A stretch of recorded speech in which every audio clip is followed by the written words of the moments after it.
ময়নায় খুন হওয়া কর্মীর বাড়িতে অভিজিৎ। প্রায় এক বছর আগে পূর্ব মেদিনীপুরের ময়নায় বিজেপি কর্মী খুনের ঘটনায় এবার এনআইএ তদন্তের নির্দেশ দিল কলকাতা হাইকোর্ট।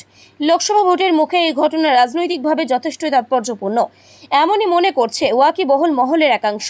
গত বছর মে মাসের শুরুতে ময়নায় বিজেপি বুথ কমিটির সভাপতি বিজয় কৃষ্ণ ভূঁইয়া খুন হয়েছিলেন। তৃণমূল আশ্রিত দুষ্কৃতীরা এই খুন করেছেন এমনই অভিযোগ ছিল মৃতের পরিবারের তরফে।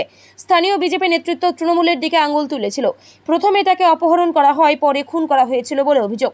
অপরদিকে শুক্রবার ওই মৃত কর্মীর বাড়িতে যান তমলুক লোকসভা কেন্দ্রের বিজেপি প্রার্থী প্রাক্তন বিচারক অভিজিৎ গাঙ্গুলি। আমার বাবা বিজয় কৃষ্ণ ভূঁইয়াকে যেভাবে টিএমসির খুনিরা খুন করেছিল, তাই কলকাতা আদালত বুঝতে পেরে এনআই তদন্তের রায় দিয়েছে।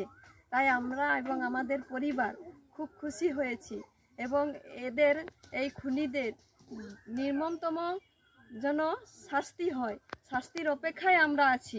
আর শাস্তি হলেই আমরা খুব খুশি হব। এইটুকু মহামান্য আদালতের কাছে ব্যুরো রিপোর্ট, এখন সংবাদ।